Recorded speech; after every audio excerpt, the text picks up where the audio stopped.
Hello and welcome to episode 252 of the Crate and Crowbar. It is the 29th of August 2018. My name is Chris Thurston and tonight I'm joined by Tom Senior. Good day. Hello. Good day, Tom. Hello. It's just us today, Chris. It is just us because Alex is poorly. Spare a thought for Alex. And everyone else is busy. Everyone else is busy. Alex is poorly. And so yes, it is just you and I, but there's loads to talk about because in a very kind of Crate and Crowbar sort of couple of days, we had both I won't talk about this too much, but the finale of Dota 2 International, and probably the best one yet. Wow. Very, very good. Obviously, watch that best of 5 grand final if you care at all about esports, because it was a miracle. It was a magical journey. I enjoyed it very much, and I'm still tired because of it. But also because, low-key dropped some Spelunky 2 footage and information today. And I feel like we'll probably return to this topic next time Tom Francis is on the podcast. But damn, it's Spelunky 2. Sure is. It's got lovely liquid physics now. It's one of the many new things that's been added. It looks very much like Spelunky. Like I was almost surprised by how similar it looked in a way. I don't know what I was expecting, but there are actually based on the interview on the PlayStation blog that Derek Yu did, there are some quite cool new features. For example, the levels you see have almost two sides to them. You can go through a doorway and then be in a kind of the other side of the level that can look really different, have different geometry and stuff. And the randomization is going to cater to this, so you can kind of go through the randomized half of the level, go through a doorway, go to the other side of the level and kind of see what that's like and maybe go back. And it looks like that's going to be quite mind-bending and interesting. Yeah. It's a very quick trailer, but lots of it's the thing you want from Spelunky, just lots of little interactions and kind of the potential for things to play off each other in a sort of dynamic way. Yes. More buttons that activate things and things that release, torrents of water and lava and, a little man you can knock off what looks like a pig and then you can ride his pig around. Yeah. Yeah. That's pretty rad. Yeah, it looks awesome. And, it's nice seeing, I think there's a shopkeeper in there with a shotgun. So some of those, elements are going to be familiar. We meet again, old friend. Also, brilliantly, it clarifies that the main character's name is Anna Spelunky. Yes, it's actually the name. Which suggests that she appears to be the daughter of Mr. Spelunky. John Spelunky. Yeah, sorry, Mr. Spelunky is my father. His name was. Yeah, so there's something Tunnel. Margaret Tunnel. Daughter of the Tunnel Man, by the looks of things. Looks like they might have their own abilities. This guy also looks very much like a game developer. Well, he looks like Colin Northway. He does. And he's called Colin Northwood. Yes, and they look very similar. Oh, well, because Colin Northwood is basically in the first Spelunky, right? It's the same character. True, it's the explorer guy. Yeah. And then the other new character is a sloth. Yeah. Called Roffy de Sloth. And I don't want to obviously, correct me if you think I'm wrong about this, Tom. Mm-hmm. But does that sloth not remind you a bit of Graham? Ooh, interesting. If Graham was in the film Grease, with the kind of the coif. I don't know, there's something about the implication of a fringe, but also the implication of a little beard. Okay. I don't know. And a relaxed kind of attitude. He just seems quite chill. He's also completely grayscale, which is quite strange. Everyone else is really colourful. The sloth is just grey. Looks like a Pleasantville character. Indeed, apart from his rope. There's a bit where one of the characters shoots an arrow into a wall and then uses the arrow as a platform. And that got me enormously excited because, Spelunky's all, as you said, about the potential for these little interactions that create crazy chain reactions and odd situations and problems that you have to escape from. And I love the idea of, just be able to create your own ledges and how that might work in certain levels. Just that one little bit, all these gadgets could have massive new ramifications of how you play Spelunky. Yeah. And the fact is that it's less at this stage in terms of getting excited about it. It's less about having to explain, oh, well, this can happen when you do this, and more about just introducing elements that will. It's all I really want is surprise. I want a set of things to learn that and secrets to discover about how things work that are as surprising as Spelunky's were. Because if you explain Spelunky on paper, it doesn't really work, right? Well, obviously the game works, but you don't get any measure of why it's good fun, to say right? okay, well, there are these bats and they come from this very particular angle and you learn to deal with that. But then there are spiders and spiders wait a moment, and then they go blah. And that's exciting. And you're well, that just sounds like video game enemies. And then it's something to do with the kind of specific tuning of physics and level design and placement and the stakes and things that make all of those things sort of bottomlessly kind of engaging. Yeah, and I was really excited by the new tile sets and stuff as well, because it's set on the moon, I think, this one. but oh yeah, also that. so it's going to be, but they showed like, sort of foresty type environments, moony environments, and then just like straight up, just sci-fi in space with giant snakes running around, just kind of crossing the level. I think I'm so excited by it. I think it's going to be pretty good. I think that's my controversial Create and Crowbar prediction. I think we might like it as Create. And also, it gives us an excuse to talk about Spelunky for 3 more years, which is what we did the first time the game came out. So look forward to that, everybody. Exactly. Yeah. And obviously Tom will probably be on next week to talk about it. Then we can just begin a rich precedent. Go from there. Yeah, exactly. Yeah. Never stop.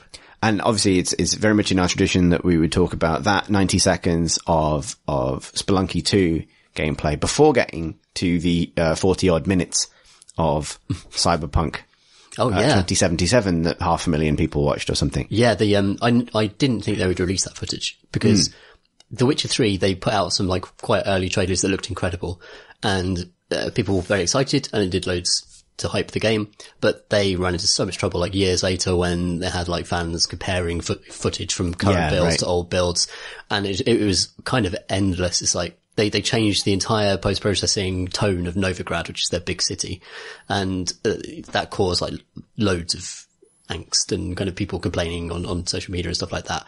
And so I thought that they just wouldn't do it. I thought they'd just let the press look at it and get excited about it and then never actually expose it to the public, because loads of stuff about that is going to change. Like, it looks incredible in many ways, technically impressive. The city looks extraordinary.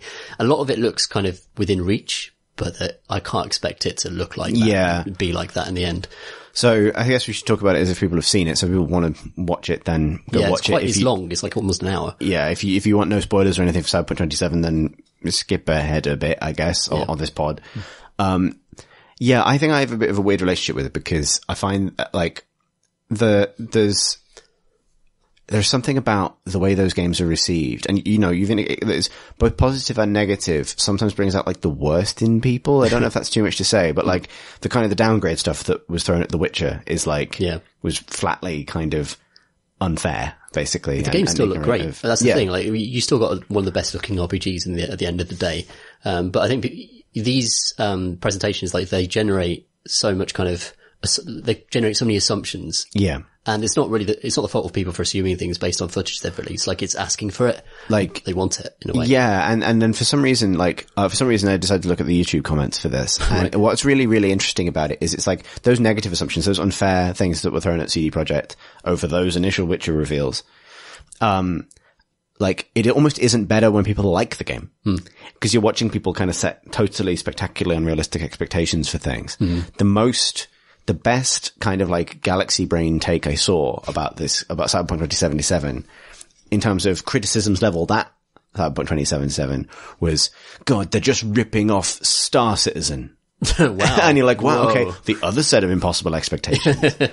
And it feels like something about their games is kind of really, I mean, it's obviously a lot of people are very excited about it, but it seems to very specifically have captured this very vocal subset of people who really don't know how game development works. You know what I mean? There's something about the kind of the promise of this, living city where you'll be able to do anything. And it's not going to deliver on that, right? Like, it looks very impressive.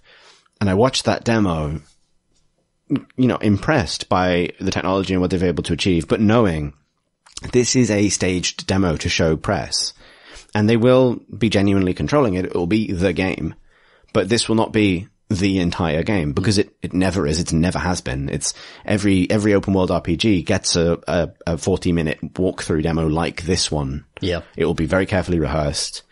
This is the truth of showing games to people. And I with how much negativity gets thrown at game developers now, I sort of assumed, I guess I was surprised when people bought it quite as readily as they seem to have done, if that makes sense. Yeah, it kind of makes sense. Like, a comment that I saw quite a lot was like, now this is how you make games, EA. Go back to game school. And it's like, well, everyone likes to hate on EA on the internet. But the reason people hate on EA is because, ironically, because of the assumption that EA is sort of misleading with their marketing and under-deliver. And I'm not saying that CD Projekt will necessarily under-deliver, but they are certainly playing a particular part of the marketing campaign here, right? They're clearly giving an idealized version of what the game will look like. And I just wonder if it just feels like a lot of people setting themselves up for, I don't know, the backlash a year down the line. Maybe that's the most negative thing you could possibly say about this, but I find it sort of curiously saddening when something comes out that's really exciting and so much of the reaction is sort of almost like setting traps for developers, not just developers of this game, but the developers of other games and so on. And maybe a lot of the responsibility for that lies with a tendency to market things in a way that promises often undeliverable or unrealistic things. But man, I'd really like everyone to be reasonable. Or more chill, just more chill out there, you know. Yeah. It was an impressively long vertical slice. I think they showed a lot more than they at all needed to. And they gave a good sense of the world they're trying to make. I think like aspects of it, I found irritating, particularly the dialogue and a lot of the kind of interactions between characters. But the rest of it, and also like to me, the shooting and stuff didn't look terribly amazing. And I wonder how like the combat will actually end up playing out, but the city itself looked astonishing, and there's how populated it felt. There's a number of NPCs wandering around these environments, kind of apparently having their own lives. That is a difficult thing to achieve, and it's something that I think will feel, if they nail it and they do it, and that is representative of the final product, that will feel like a genuine step forward for, you know, inhabited spaces in video games. So I'm hugely excited about a lot of it. I think a lot of the art direction is pretty cool as well. Yeah. It looks amazing.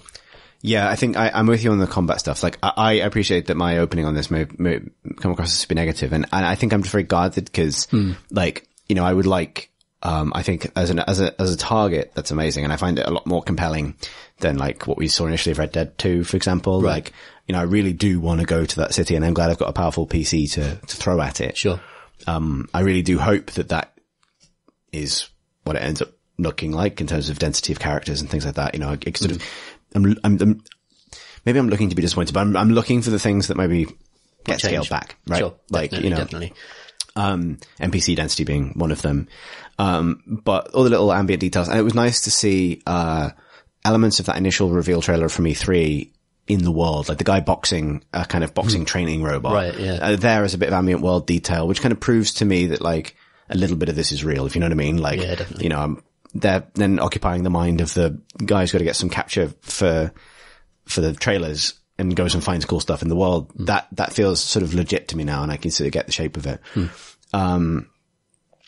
Great sort of incidental animations, very kind of, you know, just sort of really spot on, design, as you say, for that world. Yeah, I was very impressed by the sequence where she's being augmented in a kind of basement, and the way it kind of, because Cyberpunk's relationship with the body is really interesting as a kind of genre thing. And the fact that they've gone quite far to really, I think first person is great for this, and I really agree with their decision to stick in first person mostly, to actually embody you in a changing body that you see being, you know, moved around and kind of warped. And there's, at one point you're giving a new eye, and your eyeball is kind of, your vision flicks the eyeball to the side of you looking at your own body. And that's good cyberpunk shit. That is like, you know, being disembodied and messing with that. That's fucking cool. And I really hope they do a lot more with that in the final game. Yeah, me too. I mean, you saw in that there's a humanity cost, for doing that. And so, for reasons, that will hopefully be apparent in a couple of weeks, I spent some time recently, like really getting to know that pen and paper system. And, what I found really interesting about it is how much of it is in what they've shown, like, in terms of what they have and haven't done. Because Cyberpunk, that version of Cyberpunk, so, you know, that role-playing game is so much a kind of codification of 80s cyberpunk. And I'm interested in Cyberpunk, and it has some weaknesses for that reason. Yeah. It looks forward to the future from a very specific vantage point, and therefore it's not necessarily going to, like, you know, Cyberpunk 2020 now, in 2018, is very funny because of, you know, the things it gets right and wrong. It's set in a world where, you know, it's set in a world where the things they get right are interesting, but it's also set in a world where, like, you know, the Eurodollar is supreme because the European Union is the only, well, actually, that's one thing it gets right. The European Union is the only thing that kind of like survives America and Britain tearing themselves apart, which is actually happens in the Cyberpunk 2028 backstory. Very different outcomes. But, you know, there's a brilliant, in the core book for 2020, there's, a brilliant thing about like how people get the news in the future. And, you know, it's such an imaginative piece of writing. One thing Mike Pondsmith did not figure out was websites. So there are these things called scream sheets that are, faxed to, they're like one sheet, imagine a newspaper, but it was just one story at a time. If you can imagine that. as someone who works on a news website in the year 2018. It's a website, it's a magazine, it's a newspaper. You get one story at a time and you buy it one story at a time from a roadside printer that receives a fax from the newspaper headquarters. Wow. Okay. And in the demo very early on when she's in her apartment, you see her like check something on the screen sheet, but it's a website. Right. And so the little sort of modernization to things. But that setting in other ways is really rooted in, a very, particular idea of what the future is going to be like. Music is another big one. It's set in it's a version of the future where sort of grunge didn't happen, which is the best way of describing the music. Okay. It's like the assumption is in 1988 that kids that want to overthrow the government will continue listening to glam rock and that sub pop is not going to happen. Right. And throw things in a different direction. And specifically the hip hop is not going to happen. Yeah. Or not to that extent. And for that reason, it's, I don't know, I could talk about the strengths and weaknesses of that particular version of Cyberpunk for ages. Maybe we should, but I really like their version of that sort of modernized out. And a big theme of that game is that, the more putting implants in yourself is dangerous, and that the more humanity you lose, the more risk you take. In the pen and paper game, if you completely lose your humanity, which is partly random, every time you put a new implant in, you gamble with your humanity. If you completely lose it, you take your character sheet and you give it to the GM. Right. And you have to make a new character because it's theirs now. You've lost it. Yeah. That obviously couldn't happen in the video game, but I'm excited to see them playing with that stuff, as you say, like embracing the body horror elements of Cyberpunk. Yeah, yeah. Because the point of Cyberpunk is not giving yourself robot arms is cool. It's the cost, right? It's all cost. At what cost? But also it's cost all the way down, and it's capitalism all the way up, and it's robo legs all the way down. I don't know what I'm talking about. I love stuff like the health insurance medic / military trauma team. The trauma team. Yeah. That's such a fucking cool idea. They're from the, that's pure original book. That gave me a little, stuff, right? That gave me a little sort of thrill of like, having obviously been playing with some of that stuff recently. When she says platinum trauma team membership, and what that means is that like they will come and find you within a couple of minutes. Yeah. And there's even a bit where their netrunner says trauma team will be with you in, 3 minutes. And in the role-playing game, how quickly it will take Trauma Team to arrive is a dice roll. And almost in my head, I could hear like that felt very much like the role-playing game to me. That it had that moment of like, it'll be it's D6 minutes, so it's a 3. Like that moment was awesome. The execution where they're kind of shown the fact that you're basically carrying a body out barely alive into the sunlight. And one of the things I really love about that demo is where it goes in and out of the sunlight, and the fact that they're showing that city in Night City in daylight, and they've executed it so well is really encouraging. And they're obviously saving the night shots for later. Like, that's what everyone wants to see is what it's going to look like. Amusingly, the original core book basically forbids you from saying anything during the day. Oh, says really? Don't do it. Oh, well. Like a lot of, this, I think that's something I'd really like to see actually, because I get why it's the case, where your first debut of the game is quite so noisy and busy and shouty. But something that I found really helped me get that setting is it is pretty ambivalent, and it's quite noirish in some ways. Like Cyberpunk, it's obviously set in the future, but it has this element of like, you can't win. No one can really win, right? Like it's a system built to fail. And a lot of, that writing comes from the feeling of being in a strange city at night with all of the possibility that implies, but also all of the danger and maybe a sense of loneliness or isolation. The fact that the city's bigger than you are and it's always raining and dark, and there are exciting kind of bright spots of life, but there's also this kind of, structure sitting on top of you.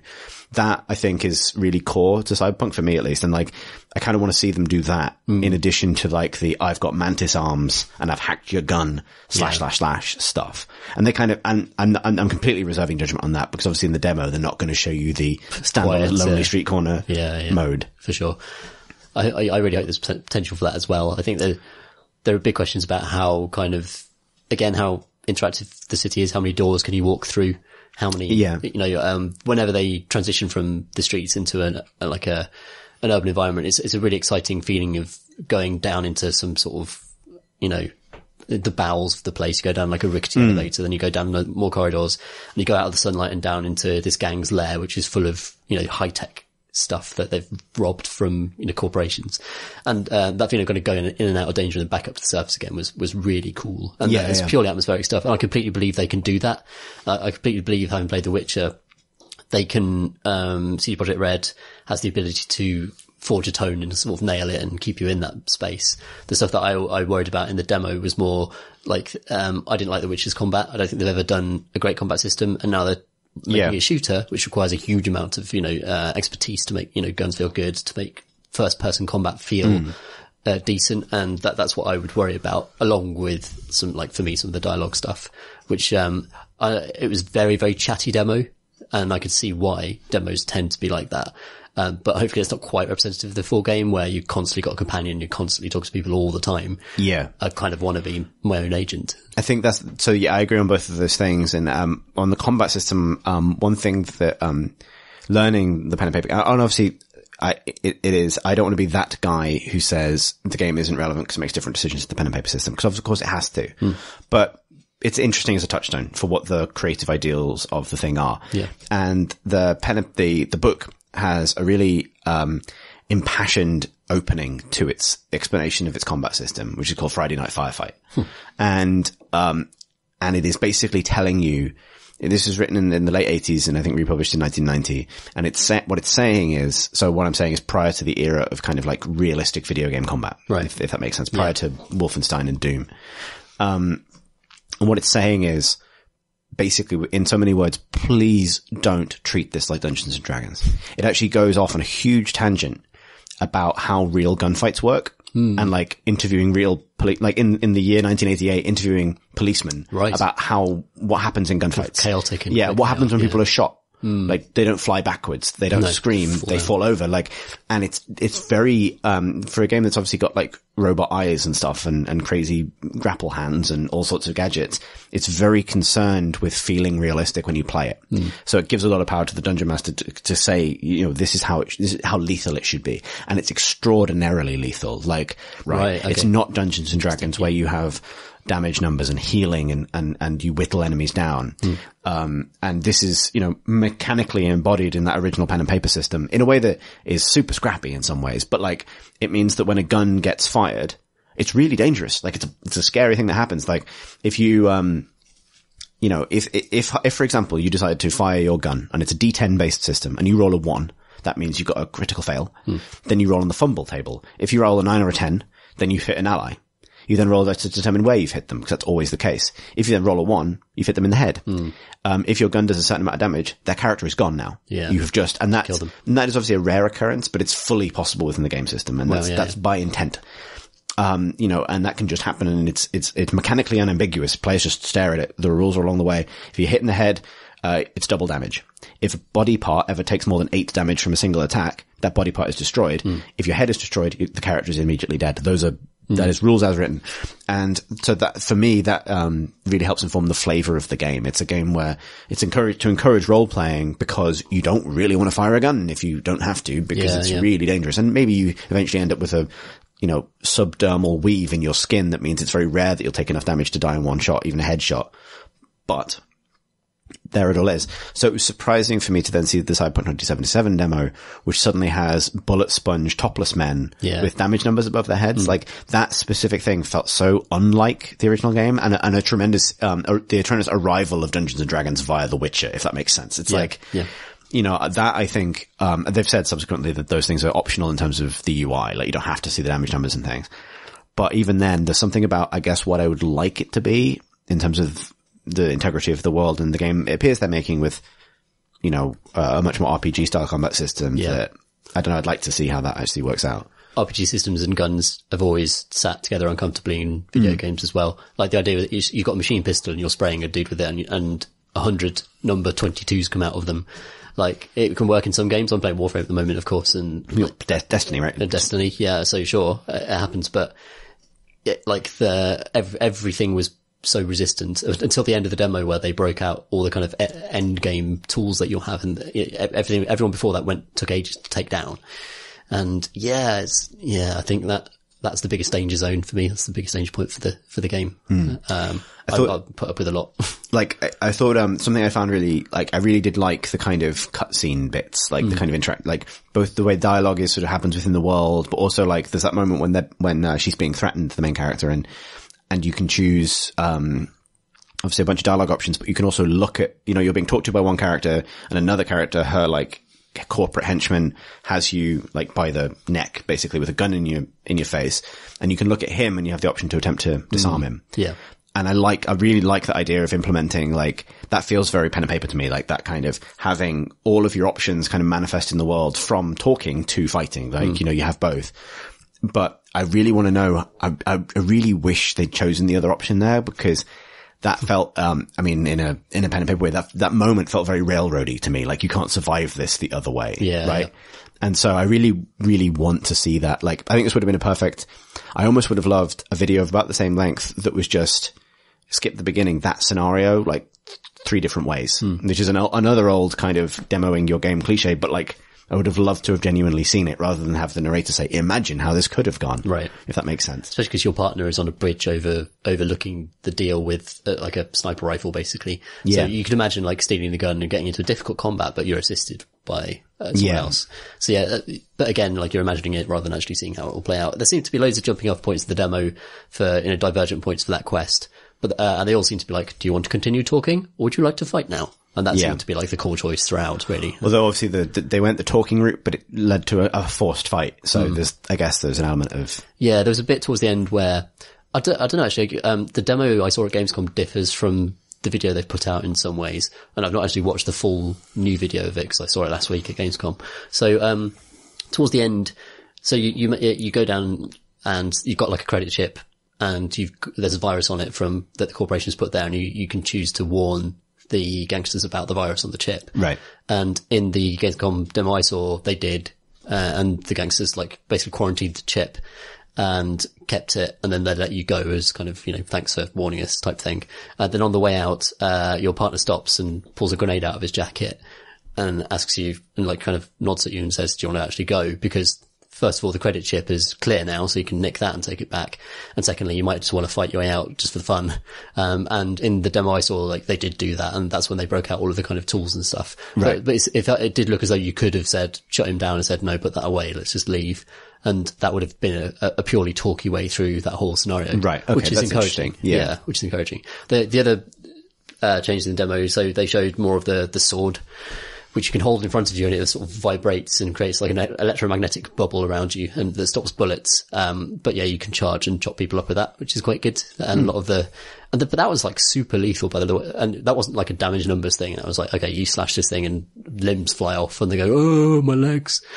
So the amazing guy in the demo goes, oh, my legs, as his head explodes. Yeah. So that was really different in the demo I saw last week at Gamescom, because they were using the sword in that, and they slid past and they chopped a leg off. And the guy, as he was falling over, went, oh, my legs, because he was doing it in slow motion. But apparently in the demo they put out, he gets shot at the head as he's screaming about his legs. They blow his legs off with a shotgun, and he goes, oh, my legs! And then as they do that, they also shoot him in the head, and his head explodes like halfway through the phrase. Yeah, brilliant. Which is very good. Yeah. Yeah, like, I am genuinely, like, obviously, if it delivers on what they say, it looks like it'll be pretty spectacular. Special. Yeah, I'm just trying to basically temper my own expectations, I think, to some extent. I think it's going to look amazing. I'm sure they're throwing so much money at it. I'm sure. There are things that I really hope they are aware enough to give you some control over. Like, there's that moment in the demo they showed where the character kind of wakes up after a 3-day bender, and there's like a dude putting his pants on and leaving the room. And it feels like, given that they've gone to the effort of allowing you to choose a male or a female character, I really hope they are giving you some control over that character's sexuality, just in terms of how you are represented and how you choose to represent yourself. Because that was a moment of like, really hope that's something that you get to specify. You know what I mean? Because it's like, it would be so easy for them to like step forward, step back in terms of representation specifically in CD Projekt RPG. So that was a sort of a flag for me. And also specifically because it's something that, if you're talking about anything about Cyberpunk that really needs modernizing, I think it's that one of the, like, you know, for all of its kind of futurism, Cyberpunk, particularly Cyberpunk from the 80s, and I'm not just talking about the pen and paper role-playing game here, but this affects Snow Crash and a whole bunch of other things, has an issue with sort of projecting forward into the future, but remaining kind of tremendously heteronormative, like in terms of what people are like and what advertising appeals to and, you know, that kind of thing. Yeah. And you can make an extremely generous argument that is a particular kind of dystopia. and the only thing I've seen successfully manipulate that is the new Blade Runner, right? Which I think is about that, which is, to some extent. for sure. And that is, but to be honest, that is because a lot of things that determine what is in Cyberpunk it's because it's what some straight dudes in the 80s thought was cool. And it kind of needs to escape that, right? Like in terms of, you have this hyper permissive society, then that has to be represented in what people desire. And so for that for me is something that I'd really, and particularly given some recent, sort of pretty bad fumbles in that regard from CD Projekt specifically, I really want them to see them get that right. About, like that is a worthy change to the fabric of that world. And given some of the kind of the gaze of the camera in that video, in that demo, I don't fully trust that it's going to. I'm not being too opaque about that. Basically, I'm worried about the sexism, but that's, that's to be determined. Yeah, it's going to be interesting to see how they interpret the fact that they declare this is a mature game. Great, like we need more mature games, and that's going to mean like casual nudity. It's going to mean picking sexual partners, stuff like that. Stuff that should be in games. So you know what I mean? Like games shouldn't have been so bad at this for so long. Yeah. If it's an 18-rated game for adults, like you should be able to have all the stuff you've seen in a HBO drama turn up in a video game. And games are very scared of doing this, and they're very scared of getting it wrong. And I wonder if like CD Projekt can kind of aim at this, and I mean, based on the early Witcher games and even stuff in The Witcher 3, I imagine they'll miss. But at least they're trying, at least someone is trying to do the kind of, the HBO adult, You mean nipples, Tom? I think you're nipples, talking about. I mean, nipples in games that are just there, and nipples are fine. That's exactly. Fine. You know what I mean? and it's essentially what I'm saying is like, when you're going to have the cutscenes in your game where someone's pulling their pants on and leaving the room in a suggestive way, that should be able to be any type of person. Yeah. In combination with any other type of person, or maybe no one.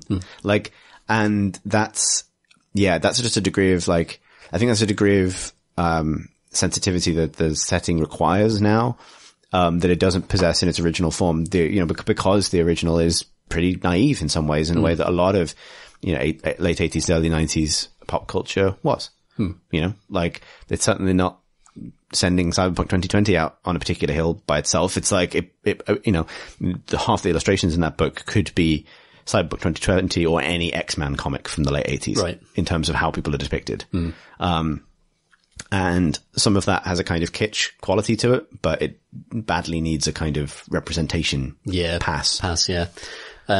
That's true. At least they're kind of angling for it. Like, I'm kind of sick of how sexless games are a lot of the time. Yeah. Especially in RPGs and stuff where you're supposed to have a living, breathing world, like, but you're actually basically a Ken doll. You know what I mean? Like, and it's because like a lot of games have done it so badly and so salaciously, but it doesn't have to be that way. Yeah. There's loads of positive, fun ways to show I like, games. I like that's exactly it, I think. Like, I like the idea of being, sort of comfortable with it enough to have, a time skip where your character goes on a 3-day bender and wakes up with someone they don't remember the name of. Yeah. If that's the story that I'm telling, perfect. It's just that specific thing of like, presuming heterosexuality on the behalf of the player character is like, it's so easy to not fuck that up. Yeah. Yeah, it's true. And, that for me was a sort of, I don't know. I think that maybe sums up my approach to that entire 40-minute video was like looking for the points of failure because the expectation is so high. And I feel like you have to get there ahead of time and look critically at things, particularly in a, I don't know. I'm surprised by the uncritical excitement because we live in, and maybe this is just a tale as old as time, but like, like people got so excited about No Man's Sky and then it became a tremendous kind of, catastrophe for everyone involved in terms of how people were treated. And that's what's ultimately important. And I don't, it would be, again, and you pointed out right when we started this discussion that CD Projekt Red hit this exact problem last time. They did, yeah. I just really, for their sake, I really hope they're not setting themselves up for a pretty scary backlash if the game comes out and there are 50% as many NPCs in the streets, which is something I can completely imagine. Yeah. I just don't want to be sat there next year watching the YouTube side-by-side video. Going to happen where someone nasally intones that this is a crime reflections against of this water of different. There's not as much. I actually literally saw some complaints about that for a I think it was the Division 2, where, it was Insomniac Spider-Man game, sorry, which is out like next month. I'm quite excited about it, even though it's my perfect 7 out of 10 type of game. And I love Spider-Man. But yeah, they were comparing some footage they put out like this year to some E3 footage they'd put out last year.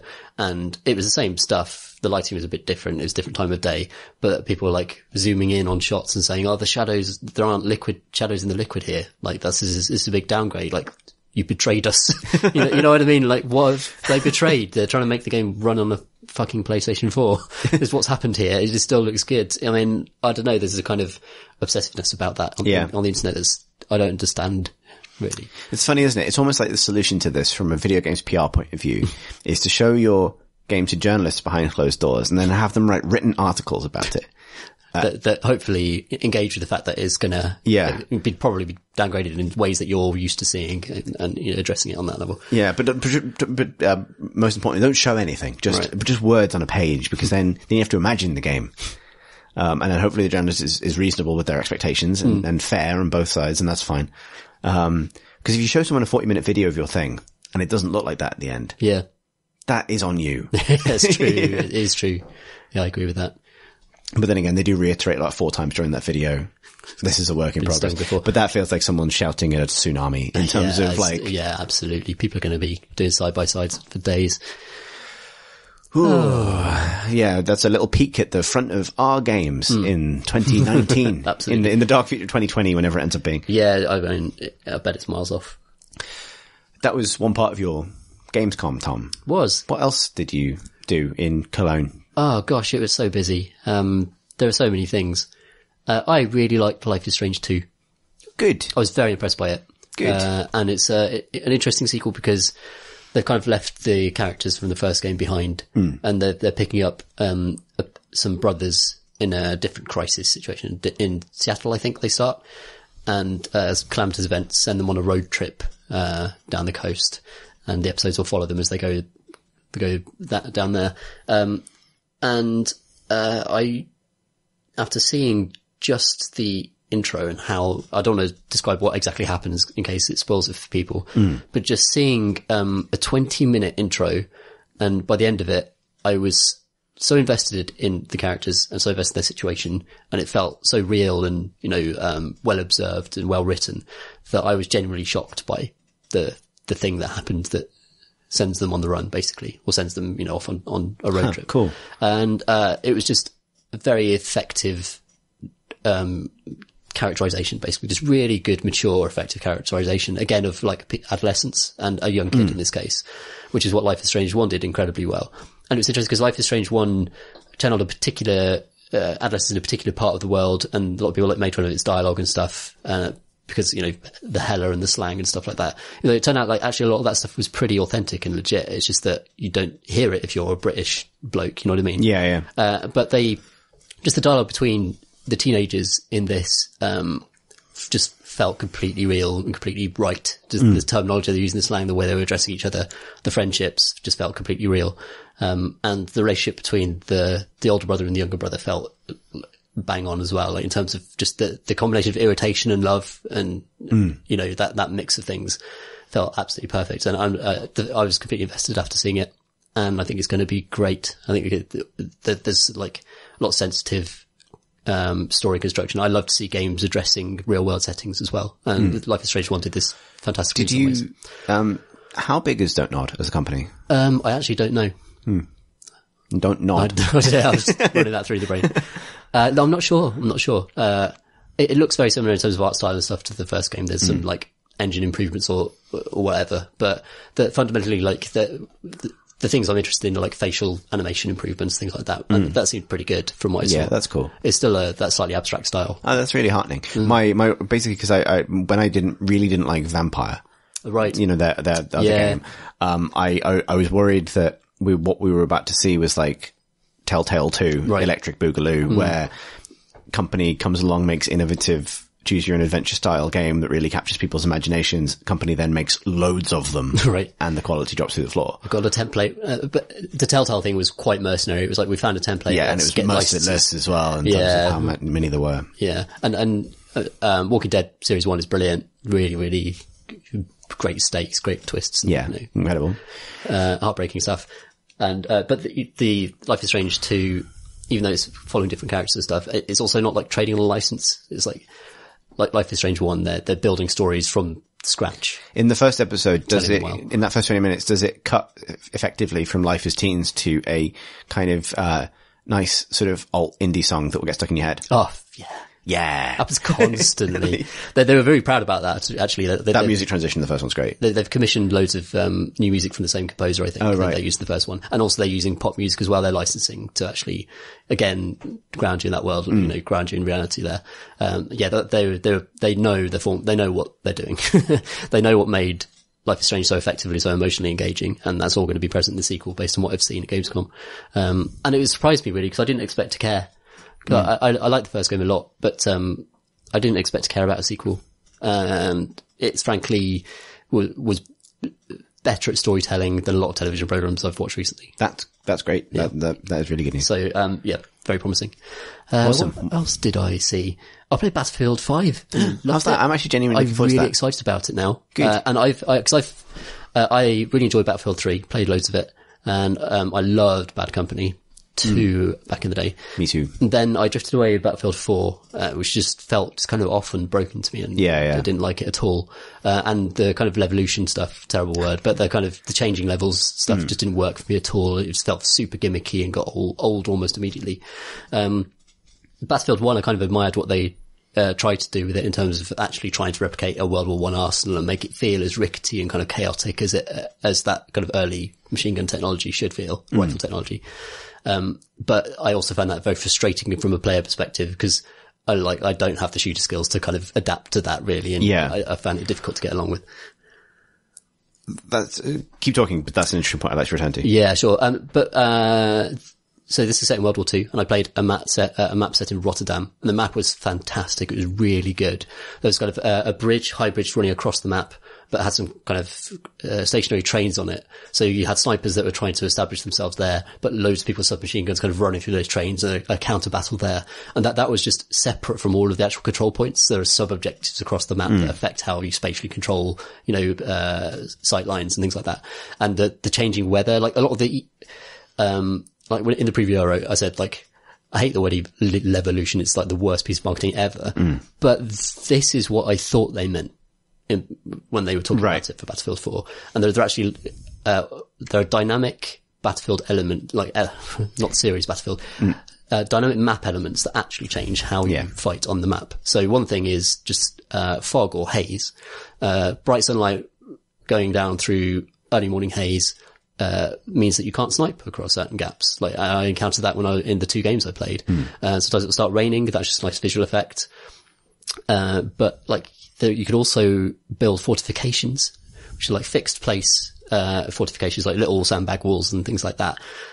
And squads can, any squad member can construct them, engineers will do it faster. And I thought, again, that just sounds like such a gimmick, but a lot of points are designed with that stuff in mind. Like a squad has to get there early, and they're completely exposed. Like you're just wide open streets around. The only way you're going to defend that is if you build fortifications. And then this creates counterplay, because the assault class have like explosive weapons that can break fortifications. There's just loads of extra play. A load of the features they've added are small, but they create extra play rather than just doing a big kind of showy, this big building collapsed, which is what happened in like giant towers and stuff in Battlefield 4. Buildings do collapse in this game as well. The destruction is back and they're kind of pumped up. So the maps do change and disintegrate in really cool ways as the fight goes on. And the guns felt awesome. The guns felt much more manageable and forgiving for me as like not a hardcore shooter player to actually use. And that was across the board from what I tried, even sniper rifles and stuff. And I think it's almost they're easy to use. It's almost exaggerated how easy they are to use based on the actual weapons they're representing, because World War II weapons still had, handguns still weren't very accurate really. But it felt great as a shooter, and it felt good to be able to consistently kill an enemy you've got the drop on at mid-range, which was something that I never got in Battlefield 1 because I just couldn't sort of manage the distances, and the weapons were so different. It was great. I had a great time with it. That's awesome. I'm genuinely looking forward to it, partly because I went back to Battlefield 1 recently and started having a really good time with it. And I think I spoke about that on the podcast before. Yeah. And a thing that I find I really admire about Battlefield 1 that I hope survives into Battlefield 5. Somewhat, is, how that mid-range is handled. And I suspect I'm repeating something I spoke about on the podcast before, that, I found that the absence of those super effective kind of mid-range assault rifles that are present in a lot of games was something I really admired about Battlefield 1, because it basically dials up the importance of positioning. And actually, I get what you're saying about, like, if you're not a super on-point shooter player, then the heavy recoil and things of guns can be off-putting in Battlefield 1. But the flip side to that is that almost acts as a great equalizer, and, like, it becomes slightly more important to get the drop on your opponent, so you're rewarded more for cunning positioning or stealth or that kind of thing. And I really like that. And I like that, weakening mid-range weapons makes things like shotguns more viable. Because, a problem that occurs in a lot of games, like, PUBG is the example of a game that's constantly struggled to find the right balance between weapons that are intended for short range and weapons that are intended for medium range, because it tends to be, if you're good at medium range, you're also good at short range. Yeah. And so that's, that's a, Destiny. I can think of innumerable shooters where it's the mid-range weapons that cause the problems. Yeah, yeah. Scout rifles in Destiny 2 are the perfect example of, like, our mid-range weapon, or, like, our mid to long range weapon also turned out to be good at every other range. So, at Destiny 1, it was assault rifles. Our mid-range weapon turned out to be good at every other range. So, with these games with older arsenals, I'm really keen to see how you can use that to try and solve that specific problem by not giving you the gun that works, the gun for all occasions. Yeah. But if they have found that balance, then that's super exciting. I think the way Battlefield is when Battlefield's been really good, it gets around that problem purely through map design, is that certain parts of the map are going to be dominated by people with the short range weapons. And this was the case for Rotterdam as well, where one of the points was in a collapsed series of alleyways at the back, and assault rifle, in terms of, time to raise it up to sight, was just way more sluggish than hip firing people with good submachine guns. And in that environment, those weapons tend to dominate, shotguns dominate, and that's just a map design thing. That's cool, yeah. And because, of course, you're respawning on your squad constantly, and you can change your, loadout on the fly. If your squad wants to go after a certain point, you can change your weaponry and actually kind of adapt to it. But I like Battlefield 1. I think maybe the weird thing about Battlefield 1 is that mid-range just means something different. Like, mid-range is just much shorter. And I'm just so familiar with, this exaggerated mid-range that, Battlefield 5 has, which actually feels a lot more like Battlefield 3, which is actually crazy because that's super modern, weaponry that is, sort of that are really high tech and more effective at greater range. So it feels like it's, I can imagine maybe some, like, enthusiasts for World War II weaponry being cross about how effective some of the guns are based on what I played. But as someone who just wants to casually drop into a shooter and play an hour of Battlefield every couple of nights, it felt bang on for me. It felt really, really good. That's really exciting. Yeah, because it's genuinely, like, one of my most anticipated games for the second half of the year, I think. I think it could be fantastic. And yep, Battlefield Royale as well, eventually. What was the kind of tone of Gamescom as a whole? Because it's always chaos, but, like, it felt from the outside looking in, it felt a little bit light on. It was like, yeah, I saw a lot of stuff, and it was busy, as it always is, but it felt like deflated by E3 this year. It felt like E3 really overshadowed it in a way that, sometimes doesn't happen at Gamescom. And it felt like a lot of basically nothing got announced, which is fairly standard for Gamescom, but there's normally some stuff you pick up that is new and exciting.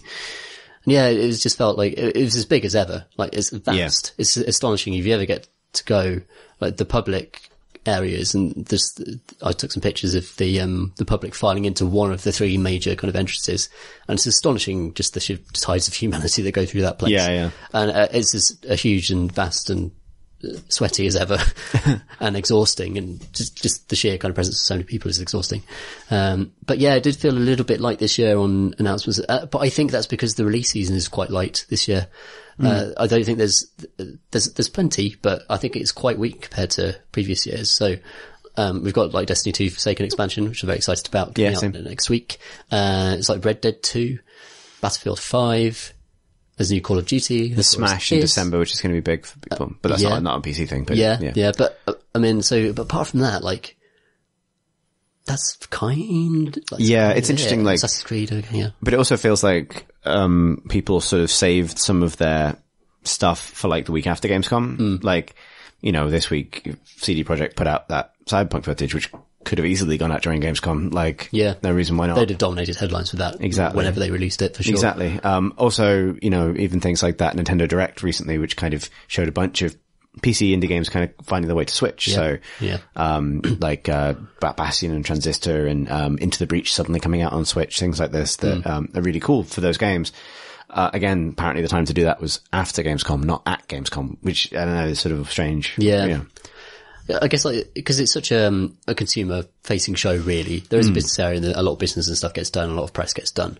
But it is, like, unlike E3, it is a kind of consumer focused event in a lot of ways. Like, in terms of the majority of people who are using that event are there as consumers to go along. So it does feel like it fits in it's serving a different purpose than E3. Yeah. And I guess, I mean, you know, PAX West is like this weekend. So maybe that's sort of taking some of the air out of the room as well, because North American developers are probably more likely to save their and increasingly stuff. So it's companies like Blizzard, for example, like they're there in force at Gamescom. Yeah, it's crazy, the Blizzard presence. They spend so much money on it. Half of one of the halls was just a Blizzard world, basically. You go in there and there's an entire part of it done up like a tavern, people with iPads playing Hearthstone there. There's a huge chunk of World of Warcraft, which I'm trying desperately not to play at the moment. I talked about this last week. I heard you talking about that. I was like, I'm so the same. But Warframe is my second job at the moment, so I can't get into World of Warcraft. Good. And so so Blizzard just buy out so many booths in so many places, but they don't announce anything. Like, the expansion World of Warcraft expansion is out. So, they always put out an Overwatch short at Gamescom. And then there's BlizzCon. A lot of increasingly big publishers are just doing their own thing, their own events, just doing their own weekend thing, their own streams. I'm surprised there was never a Destiny con. Yeah, it's true, actually. I'd have gone to that. Me too. Dressed up as a warlock. Flipped around. I just ran a cape and double jumped a lot. It's true, actually. That seemed ripe for it. Yeah. During the Destiny 1 years. Yeah. But maybe it's just they saw Reddit and were like, no. Actually, no. Do that. If the tenor of a subreddit was determined the probability for games to get their own events, then I don't think anything would happen. That's very true. Is Destiny 2 is that an especially bitter subreddit? It feels like it. It has become one. It didn't used to be. No. I mean, Destiny 1 era, a lovely subreddit. True. Yeah, people helping each other out. I'm very excited about the expansion. Maybe we should talk about that, because that's out next week. Yeah, I'm very excited about it now as well. Yeah. It's been sort of quietly under my radar, which it wouldn't have been if this was Destiny 1 years, but absolutely, like, now I'm genuinely excited to play it. Because I think it was somebody who'd played it saying like, oh, they've done the Taken King again. And it's like, really looks like they have as well. Like, it looks so much bigger and more fleshed out. And there's lots of Bungie running through it as well. Just like they've got lore cards now that you pick up, but the cards are in the game, so you don't have to go to a website. The best of both worlds. So yeah, they've done that right. That's really exciting. And I was really taken by the latest trailers they put out, because just the kind of the cabal of mini bosses. Oh god, the latest trailers are such like so good. They must mean nothing to people who aren't very particularly invested in nonsense, Destiny. Yeah. Why is the blue man fighting with the robot man? And but it's stuff like, if you're into Destiny, the character, the Spider, who's like this enormous kind of fallen warrior with 4 arms on his throne. Yeah. The idea that you're taking bounties from him, and that, like, he's a kind of, well, like, Varix. like a Jabba the Hutt, basically, isn't he? Yeah. And, like, as a Destiny player, it's like, yes, that's world building that I want from this game. I want Petra Venge is back. I remember her. I did lots of bounties for her when she didn't move from that one point in the roof. And I know it's going to be the same. I know that Fallen guy's never getting out of that chair. Like, he's going to be there for the next 100 hours I play of Destiny. Yeah. But I like Fallen, more like sitting. I love the idea of the new Dream World, whatever the fuck it's called. It's like a end game area that looks like a kind of Dreadnought equivalent, almost, that happens after you've done the Wreath bit of the main story. Yeah. And they always say this, but they say it's going to change week on week. But yeah, I'm into that. I'm into like a specialist end game and the fact that it's digging so deep into like parts of the fiction that people who play Destiny 1 have forgotten to care about, which I'm into, because give me all the lore. They've got to bring it back from the giant worm boss in the fucking rubbish expansion. They've got to drag it back. Rasputin. Yeah, it's the Warmind expansion. Ah, man, it's like that low point for the series. Yeah. Lowest ebb for me. Like, well, no, I think that's unfair. I think it like, never forget Dark Below, the first expansion for Destiny 1. Oh, yes. In fact, you have forgotten Dark Below. I have. That's the thing. What was in it? Yeah. Like it was 3 missions, with no ending. Yeah, no, you're right. You're right. So, That's bad. like, it has, they shouldn't have farmed out those levels to third party. No. Like, I feel for everybody involved in that, because I think when you are the third party, you are working for new stuff for somebody else's baby. It's not going to, it's not going to bring out the best in anyone. Yeah. And particularly when you're given control over like a huge bit of the fiction and told, move this forward. Without breaking anything else. Yeah. And in fairness, the actual zones for the Warmen expansion were more interesting than the Trials of Osiris, the Osiris expansion that came before it. The Curse of Osiris. Curse of Osiris, yeah. Which, I like the story missions and stuff in there, but the actual, it was one big room, and then the randomized stuff wasn't great. Yeah, every Destiny expansion every Bungie thing has to manage one moment where you go, wow, look at that. And it's a big space object in the distance. Curse of Osiris does actually manage that. I didn't feel like, Warmind did, because it's, wow, look at that. It was just a real big worm. And you've seen a big worm before, really. In lots of video games. Yeah.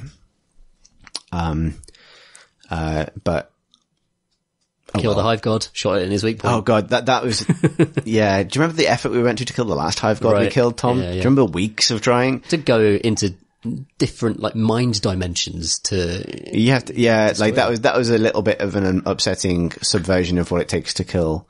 I did not have to disprove him in the sword realm in order to beat him in the terrestrial plane. Have to undermine him is pure logic of, you don't have to actually him to death. You have to slide into Oryx's mentions with such force that he dies and falls into the rings of Saturn. That which was awesome. That's how metal that is. Yeah, that was awesome. Whereas with, is it Zol, the worm god? Yeah. A computer just has to give you a spear that fires a laser. Shoot it at the worm as it flies around incompetently trying to kill you. Yeah. Awful. It's definitely a phenomena for video game creatures is, I'm too big to kill you, which is not something that really exists in the natural world. No. Oh dear. Well, this one will be good. I'm convinced. I'll play it for exactly 20 hours and then probably forget Destiny exists again. Yeah. Hopefully they're rolling out a new kind of system of updates where it feels like they're going to move away from the incremental expansions and go into just purely a schedule thing of, that would be seasons. Good, I hope. Yeah, they talk about seasons, and which is sort of Diablo 3. That game's just going to be Diablo 3 one day, and when they realise that's how you do it. I feel like I want that, but I also I'm most excited basically for advances in the story. And this is the thing I find strange about Destiny is we're 4 years in. And we're still orbiting the same points. Uldren Sov, who's the bad guy in this, was originally supposed to be the bad guy in Destiny 1 in its first script, and then they swapped him out. That's why he's sort of in the game, but doesn't really have anything to do. Right. He's just sort of, we made this model, so we're going to use it. Yeah. First game was so disjointed in that way, wasn't it? Exactly, because it was rewritten so dramatically. And so they are revisiting a plot point that they put on the whiteboard a long time ago. Yeah.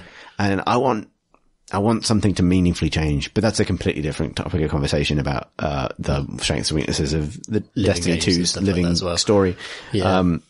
Is that the fact that the Traveller wakes up and the Traveller is the god being that, basically dictates what happens in in the whole solar system, and no one has talked about it since. It's absurd. If being awake means it's sort of glowing, and some bits have come off, but it's okay, they're floating. But it dissolved a guy. It did dissolve a guy. And everyone was like, well, that happened, and no one's talked about it since then. Remember when it dissolved a guy? I feel so much sympathy for this, because it's so difficult to do these sorts of when you're writing a living story, counter this on a very different scale with hack modifiers. You have these sort of huge truths about the fiction that players the Traveller is dormant, for example, being one of them. And you can't, they're like Chekhov's guns. Each one of them is a Chekhov's gun. Moving that thing along is how you make the player feel that the story is advanced. Yeah. So having the Traveller wake up and do something at the end of Destiny 2 is a way of, saying look, this mattered. Something changed. And then you're but also it would be really great if everyone could agree that nothing changed. And you end up with this strange sort of episode of The Simpsons thing where everything goes back to normal at the end. Yeah. Hell or high water. The only thing that changed was the skybox. And it's a very pretty new skybox, but it's the same shit. Yeah, exactly. Nothing has happened. We're so wildly off topic now. Yeah, so apologies to anyone who doesn't know anything doesn't about give a shit about Destiny, yeah. Because there's a lot of jargon. And We managed to get Spelunky, Destiny and Dota into this episode. exactly, So we've done it. It was a proper Great and Crowbar episode so far. yeah. Yeah, Gamescom, there are other bits and bobs. Steel Battalion 2 looks brilliant. Cool. I'm embargoed, so I can't say why, but that, Are you embargoed on the fact that it looks good? I mean, presumably not. I mean, yeah, it's not a secret that it was at Gamescom and I saw it, so it's fine to say it's good. If they get across that you like it, then that'd be amazing. That'd be bizarre, wouldn't it? But it looks fantastic. It's Eugene Systems, have departed from Paradox, so they're actually independent now, I think. And they've consistently made very pretty and pretty decent RTSs for years now. And this one looks really, really, really quality. And I'm very excited about it. It's my most anticipated strategy game, probably up there with Three Kingdoms, which I also played recently. That's very good, actually. God, I've got loads of games. I've seen so many games, Chris. They've all smushed into a kind of blob, but Three Kingdoms looks really super cool. Awesome. And maybe I'll talk about it in a future podcast. That's Creative Assembly's Total War. New, what they would call a tentpole Total War, one of the big historical ones, basically. So they did Thrones of Britannia earlier this year, which is kind of an experiment in zooming in on one particular short chunk of history, but going big on detail with it. Whereas Three Kingdoms is based on, legendary period of Chinese history. It's the first time they've gone to China. It's really cool to, they're bringing to life all the heroes from the Romance of the Three Kingdoms specifically. So that they've got like a romance mode and a realistic mode. I know what you mean when you say romance mode, but it makes me think of like Hatful Boyfriend. Yeah, that'd be amazing. Visual novel Total War would be incredible. Romance mode is surely the only way to play this game though. Like, all of the heroes sound so fucking cool. They're really impactful. You can command them to duel other heroes in the middle of fights and it looks awesome. Like, it's super good. Rad. Super good. That's going to be great, I think. But yeah, that and Steel Battalion 2 strategy gaming is going to be good next year. Amazing. Yeah. Is there anything else to talk about? I mean, there's loads of stuff I've seen, but I don't know. We've gone on a bit, haven't we? It's mostly Destiny 2 chat, in fairness. Indeed. Let's do some questions. Let's do it. Our first question comes from Jacob, who writes, "Hi all. I was going to wait to see whether the BBC announced another series of Time Commanders, if Chris could mention Chris Pratt's excellent People Make Games on the subject here, which I have done.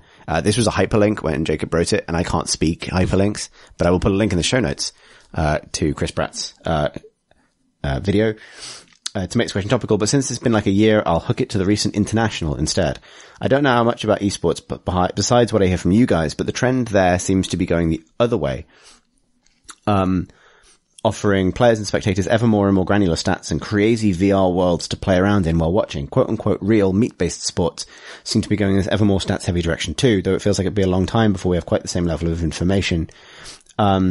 Knowing just how much more a boxer can take before going down, just how hydrated Serena Williams is, and whether or not an old injury is playing up, whether a footballer doesn't have his head 100% in the game owing to the extramarital affair playing on their mind, etc.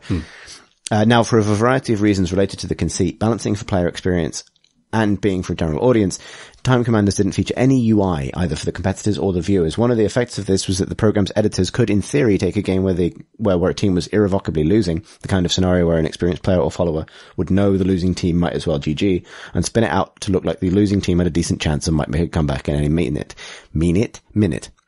My question is whether you think esports have anything to gain from this more minimal approach.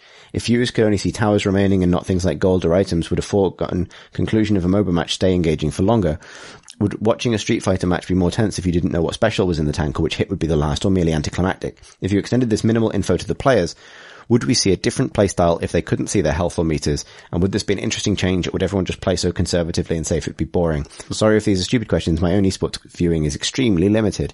Bonus question, if you could pick one game for Greg Wallace to shoutcast, what would it be? Thanks, Jacob. And I feel like this is given it's just you and I here today, Tom, I think there's an apropos bonus question, simply because of how much we enjoyed Greg Wallace as a human man while watching MasterChef in the flat when we used to live together. Yeah. He's a specimen, isn't he? Did you see the incredible fitness photo of himself he posted on Twitter? I did it's not. just him in shorts and nothing else, doing like a kind of I don't want to see that. walking lunge with a huge grin on his face. And if you can imagine that, you can imagine it's exactly what you're imagining. And I don't know, more power to him. He's like a sort of just a human dessert. Yeah, I'd love to hear him screaming your rating over Devil May Cry 5. That's a great idea. Yeah. He would be very good at that. Ooh, smashing. Yeah, exactly. Something like that. He would be very good at that. Yeah, that would be good. Yeah, I think that's maybe the place for him. Like, obviously, because the thing he shoutcasts is MasterChef. Right? He shoutcasts food that he hasn't eaten yet. Yeah, exactly. And he's the definition of a hypecaster in a way. Like, he's paired with other guy from MasterChef whose name's completely gone. John Turode. That's the one. Yeah, the actual one who knows about food. Yeah, exactly. Well, this is how good casting works. You pair the analyst with the hype guy or girl. That's appropriate. And I think, I feel like if he were to live cast an esport, I feel like he benefits from having something to sort of savor. You know what I mean? Yeah. Like he's a very savory man. Yeah, he's always on the edge of sex noises, and I think that any game that allows him to express that, is where you want. Which is why I think maybe a fighting game or something very immediate wouldn't be the thing, because it's all very tactical but then very sudden. Similarly, though, I don't think a MOBA would like give him enough individual things. Maybe it would, but I could see him maybe casting Counter-Strike for those moments where a play comes off perfectly, and then there's a sort of giddy rush of excitement followed by sort of like, salivating enthusiasm for the skill displayed in that specific moment. Yeah, you need to feel as though you need to take a step away from the man. Like you need to, that's the Greg Wallace. Yeah, like he's become, it's a bit too through close. no fault of his own, he's become like a little bit dangerous to be near out of his excitement for a biscuit. Exactly. Yeah. I mean, you'd obviously pair him with any food game. You'd pair him for Cook Serve Delicious. Oh man, Team 17, Overcooked, World Championship Finals. Fantastic idea. Yeah, incredible. Onto the more serious question. I don't agree. But I think there's a question of, I think it's almost to flip it on its head. So I think knowledge, I think Jacob is right when he says that if you deny this information from players, they'll become incredibly conservative. Yeah. You see this it's one of the reasons that Battle Royale games, for all their immense popularity, are struggling as esports, because that entire format, which is of so much about hide and seek, the obfuscation of information about where the enemy even is, encourages conservatism. Fortnite is struggling with this. Unwatchable in many ways. There are so many players there, and that we haven't come up with visualizations that would allow spectators to be able to even understand what's really happening. If anything, something like Fortnite requires more UI. Like it requires, I want to see only 50% of people that hide in this shed make it to the end of the game. Or, you know what I mean? Cause that you need that to add some drama to somebody hiding in a shed. Yeah, what I love about the massive kind of punditry industry that grows up around meat sports, as we should refer to them in future, the non-esports, the real world things. I've seen traditional sport as the thing. Yeah. So what I love about the kind of increasing obsession with statistics that it's true, particularly of American sport, which I really enjoy watching American sport. And baseball is a classic example. Like whenever players retire, they always lambast the fact that the sport's been taken over by nerds who just care about strike percentages and stuff like that. But what I enjoy about that obsession is that it's trying to desperately control a kind of organic, blobby, uncertain truth of the sport that can never. Can't wait to talk about Greg Wallace. That can never be understood or mapped out. So there are too many variables on a football pitch for stats to ever tell the story of the football game. And what's fun about football is the fact that it's often unpredictable, and that a slight tackle can go wrong and a player can be injured, and it has nothing to do with percentages really. Like the punditry that goes around it, not really around football. Punditry around football is fucking stupid. Like it's the worst. Like the analysis of football is the stupidest, dumbest shit you ever. Would have been good if it had gone in then, but it didn't. It didn't. He kicked that too hard. It's terrible. You watch American sports. I love American football. It's great. The commentators really know their shit, They really know, the form of each player and, their history. They're completely quizzed up on it. They're like really intelligent. The analysis is often very good. And you flip over to football and it's like, well, look here. Oh, he's formed a triangle with two others and he's passing it between the triangle. Well, it turns out if you put 22 players on a pitch and they sort of vaguely space out, you could draw a lot of triangles on a pitch. And that's what accounts for punditry in football. Yeah. And, but the statistical thing is about trying to control an organic thing that you can't be, isn't deterministic. But I think that it's completely applicable to video games where it's completely deterministic. Everything is just numbers to some extent, yeah. And there's a lot of, organic play within Dota. But it's ultimately down to ones and zeros and the code of the game, the design of the game, as according to like the gods of the game, Ice Frog, and the people designing it. Yeah, although I think what I was going to say is that like it's so much more true for some games than others. Right. Like it's the reason that HOTS Heroes of the Storm has always struggled as an esport is because Blizzard employ a school of design that's kind of all about creating a particular experience for the player. So it's very playbook driven. And often that leads to pro scene metagames where the game is determined by the first mistake, not the first successful creative strategy or something like that. Dota, the best game ever made, if I have to remind everyone, is so good.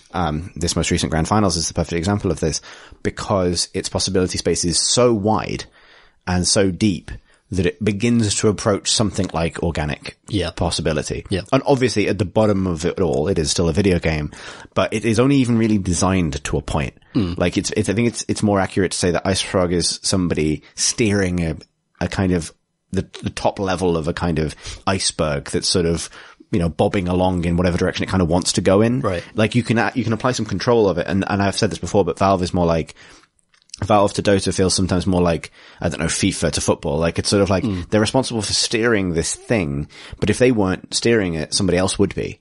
Like Dota came from the community. Yeah. And it came from lots of different modders all contributing to one big idea, and therefore it doesn't have that origin point where a bunch of game designers sit in a room and go, here it is. Experience. Yeah, that's a really good point. Yeah, that kind of sandbox nature. And plus, like, Dota 2, especially from what I gather of what happened in the latest international, like, comebacks from any gold position seem possible, like an experienced position, I mean, to let people in on it, obviously not everyone's going to go and watch a 5-game grand final. This is only the second time in history that a Dota final has gone to all 5 games. Nice. But it was won by a team that no one expected to do anything because they lost, in a big drama, they lost 3 of their best players, like 3 months ago. And had to reform a team. One of the guys who just won the international, this was his first LAN. And he's now, and he won an $11 million prize. That's amazing. Like, and that is only, it's so good. Obviously I've just given away who wins to some extent, but mechanically the whole thing is so interesting because, in Dota it is never over until it's over, really. Like, Dota's implemented lots of new stats things, talking about simply UI. Dota now has a system where, because it has the Dota Plus sort of like information aggregation thing where it pulls in all the information from every match that's ever been played and tries to, you can pay a monthly fee to have this algorithm give you advice. Oh, wow. That's what Dota Plus is, the kind of little subscription service they launched earlier this year. Yeah. But the other thing it does, you can't see this when you're in a game, but for any game that you're spectating or watching after the fact, it can generate a percentage probability of one team or the other winning at any given time. Interesting. And so this was a new thing this year in the international. This is basically exactly what Jacob's talking about in his question, when he's talking about, is it fun to be able to see that? And it is fun to be able to see that because in a good game, it should swing. And so like I won a game of Dota the other day and then I went and watched the replay because I'm sure it would have been close, where the game said I had a 6% chance of winning it. Right. And it was I've had, maybe 3 games like that in sort of 6 years of playing Dota. So, doesn't happen every day, but to have it ratified by that stat makes that feel better, to go and think like the algorithm thought this was 94% in the other team's pocket. Right. Like for me to then win is amazing. And then you see it at TI where you see the bar is swung 80-20 and then the other team pulls off something spectacular. And then when they next show the bar and it's 49-51, the crowd goes mental because it's like, holy shit, the maths have moved. And in that case, actually removing ambiguity, consulting and the computer saying yes is actually more exciting. Having access to that information is more exciting. It's almost, it's mapping the story of the game more precisely. Yeah. It's just showing you, like, it's creating extra drama points by just simply mapping it accurately. And it's almost, percentage predictions are so fallible anyway. The movement itself is the narrative of the game, not the really kind of... Yeah, the graphs is the point in some ways. Yeah. I think, I don't think this is necessarily true of every game, and I'm aware that I've used this as an excuse to talk about Dota. I can imagine being in the position of the Time Commanders producers, given a game where there isn't, it's very one-sided or something, having to spin that into a story. That's definitely a thing, where adding a bit of ambiguity probably helpful, but it's a very different goal. I feel like, this might help. This is the thing. I think it might help this is not to say that Total War isn't well designed, but this would probably genuinely help games that were fundamentally not very well balanced for competitive play. Right. It might create that ambiguity, but it wouldn't last very long before you realized that the same sorts of things tended to happen in every game or whatever. I think with fighting games, because so much of the drama of what's happening is very fast play-by-play, tiny decision-making. As spectators, you need access to all the same information the players have to understand why they're making the decisions that they're making. So you get the drama of knowing whether or not someone is choosing or not to expend their special bar or whatever it is. If you don't see that they have a full special bar, then you have no context for why they're playing in a particular way. It doesn't make sense. Yeah. Or at least, you might make sense. Oh, he's blocking a lot, but you don't know what it means to be blocking a lot when you've still got a full super bar. You might be trying to bait someone into an opening. I think it's an interesting question, but it definitely come down on the side of more data, more bars, please. Yeah, I don't think it's hurt any sport to introduce more data and more science, more information. I think there's a certain, I feel like maybe the art of British football commentary, fucking need some data. Yeah, but it hasn't, like British news, it hasn't survived Alan Partridge at the Day-to-Day and Chris Morris. Things that were so effectively parodied in the 90s that they've never recovered from how... Never changed, though. Yeah, exactly. Never changed either. It's just it's the same as it was in the 70s, and maybe that's part of the appeal, right? Football is this stable thing that nostalgically people... I think I'm not a huge football fan, but my experience of football is almost universally, it's always on the background somewhere, and it is just this same tone of a man going, like that. Whatever he's saying basically fits into that cadence of and then something happens or doesn't. And then it's a lot of that, followed by, hey! And that's it. That's football. Yeah. It might just be that we're very badly served by English commentators in Britain. I'd love to see it. I'd love to see it improve. That sport deserves better. I do like the sport. Simulate football in your own home by just saying a list of surnames in a kind of slightly trepidatious tone. Just naming the person on the ball exactly. over and over again, and literally not saying anything about the game. I remember being really intimidated by that as a kid who was surrounded by people who loved football in Liverpool, where there's a lot of football all the time and not really getting it. Right. But also, not knowing how the commentators know what everyone's name is, and believing that was really essential to being able to follow the game of football. Yeah. So it's just, that if the football was a game where someone goes McManaman, over and over again, and that's very important. Whereas what would be really useful to me as a 8-year-old would have been someone saying, if he kicks it now, it's got a 20% chance of going in. Yeah. This is such a divergence, but the biggest sign of the fact that football commentary in particular has not moved on, since forever is the fact that HD television has been invented. And I can see what the names are on the shirts by looking at the screen in HD. It's Fellaini is on the ball now. I know it's Fellaini. He's massive and he's got dumb hair. I can see it on my HD television. I don't need to know that Fellaini's on the ball because it's there. The information's there visually. But they literally have nothing else to contribute, apart from, there's loads to say about football. Football is a fascinating game. As I say about, the formation a team plays in, the varying strengths and weaknesses of national football. There is national identity in the way football is played, and that's really fascinating. And all you get is Fellaini, and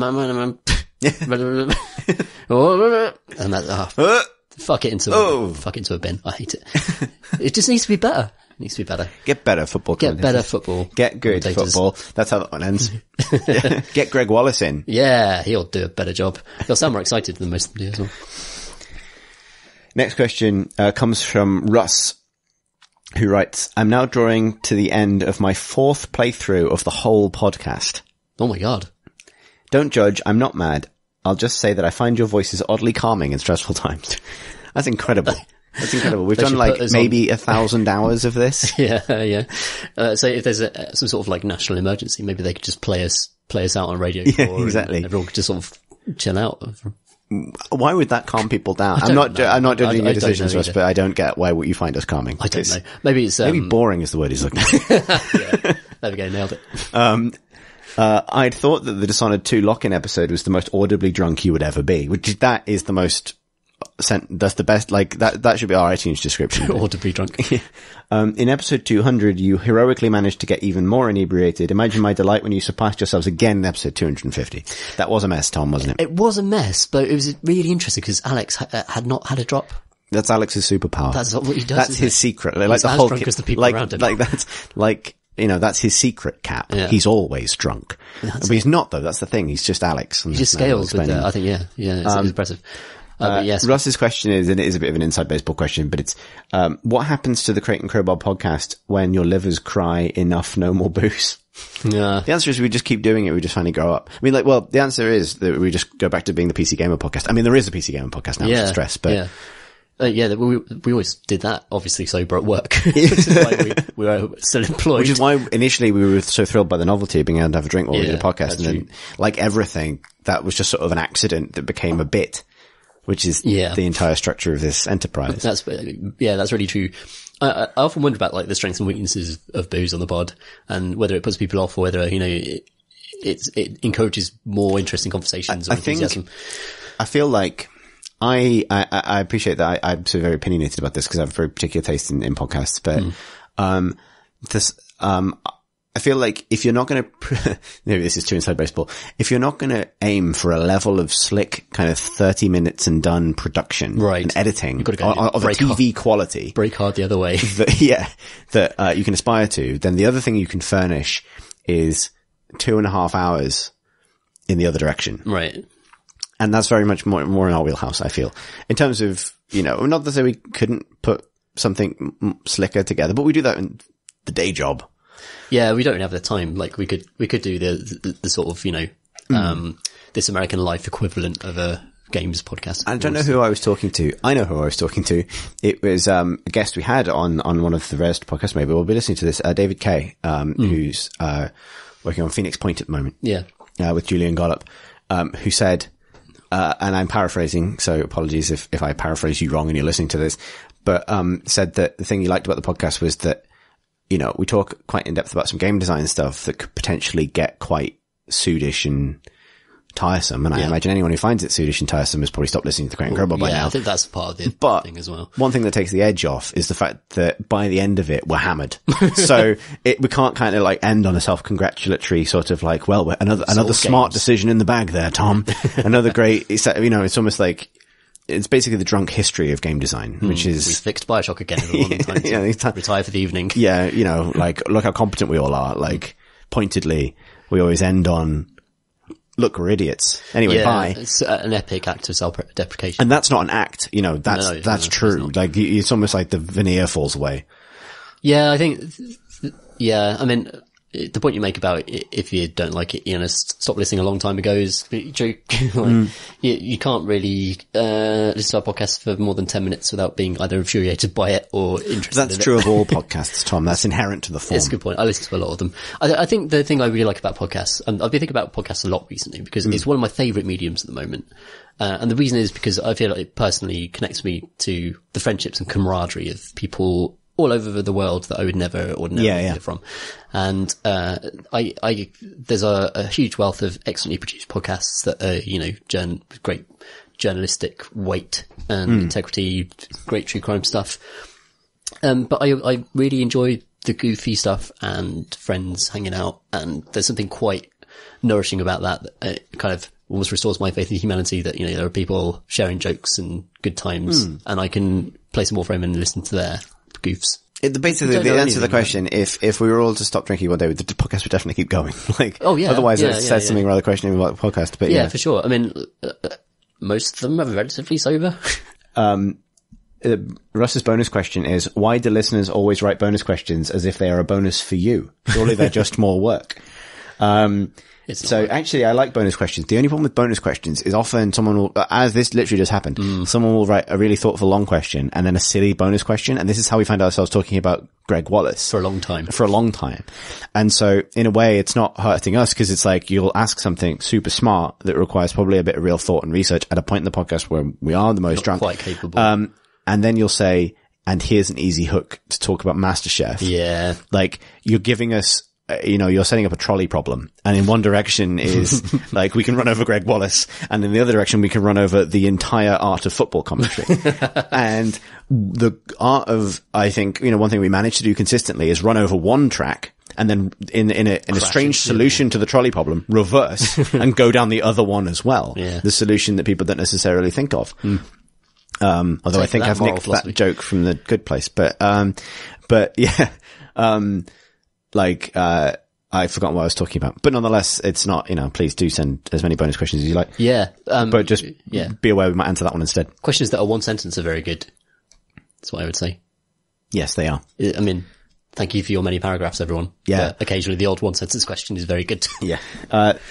Russ concludes by saying, keep on plodding, but maybe try a soft drink or tea occasionally. Okay. All right, good Dan. advice. All right. And hello again, Russ, as you encounter this episode for the 5th time. Let's see. Our next question comes from Chris, who writes, Dear Fun and Pun Bar, I was cleaning up my desk today and found 2 beta codes for Battlecry, Bethesda's first-person class-based shooter thing that made its grand debut about 2 days before Overwatch was announced and was never heard from again. What are your favorite games that don't exist? Regards, Chris. P.S. Level 2 doors is the best upgrade in FTL because it lets you trap boarders in airless rooms to die. That is in response to something from last week. That's like a Crate and Grow Bar Questions ebooks account. Yeah, exactly. Start delivering statements like that. Yes. So best game that doesn't exist. Titanfall 2. Hang on. Titanfall 1. What?